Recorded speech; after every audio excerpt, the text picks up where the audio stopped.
ملک کے دوسرے شہروں کی طرح دنیا میں بھی ہیومن رائٹس ڈے کے موقع پر کشمیریوں سے اظہار یکجہتی کے لیے یوتھ الائنس کے زیر اہتمام ریلی نکالی۔ ریلی کے اختتام پر مقبوضہ کشمیر پر بھارت کے غاصبانہ قبضے کے خلاف مظاہرہ بھی کیا گیا۔ اس حوالے سے مزید جانیں گے لودھرا سے ڈاکٹر کاظم عباس بلوچ کی اس رپورٹ میں۔ ملک بھر کے دوسرے شہروں کی طرح دنیا بھر میں بھی ہیومن رائٹس ڈے کے موقع پر مقبوضہ کشمیر پر بھارت کے غاصبانہ قبضے کے خلاف اور کشمیریوں سے اظہار یکجہتی کے لیے یوتھ الائنس کے زیر اہتمام ریلی نکالی گئی۔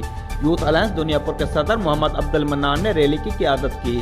ریلی کا آغاز اسسٹنٹ کمشنر آفس سے ہوا اور مرکزی کاظمی چوک میں اختتام پذیر ہوئی۔ ریلی میں یوتھ الائنس کے عہدیداران اور کارکنان سمیت شہریوں نے کثیر تعداد میں شرکت کی۔ ریلی کے شرکا نے ہاتھوں میں پاکستانی کشمیری پرچم اور پین فلیکس اٹھا رکھے تھے۔ پین فلیکس پر کشمیر کی آزادی کے نعرے درج تھے۔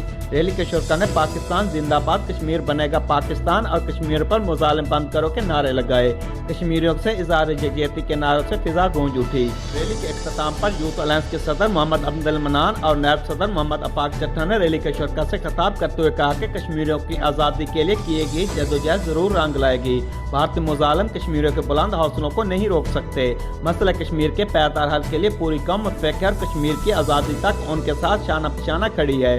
مظاہرین نے اقوام متحدہ سے نوٹس لینے کا مطالبہ کرتے ہوئے کہا کہ مظلوم نہتے کشمیریوں پر ہونے والے ظلم و ستم کی روک تھام کے لیے عملی اور دے پار اقدامات کیے جائیں اور کشمیریوں کو جینے کا حق دیا جائے۔ آخر میں ملک کی سلامتی اور کشمیر کی آزادی کے لیے دعائیں مانگی گئی۔ ڈسٹرکٹ پولیس آفیسر لودھرا سید کراسن کی ہدایت پر سیکورٹی کے سخت ترین انتظامات کیے گئے۔ ٹریفک پولیس کے incharge sub inspector Ayub Khan کی سربراہی میں ٹریفک پولیس اہلکاروں نے ٹریفک کو رواں دواں رکھنے کے لیے ڈیوٹی کے فرائض سر انجام دیے۔ کیمرہ ٹیم کے ساتھ ڈاکٹر کاظم عباس بلوچ، راز نیوز لودھرا۔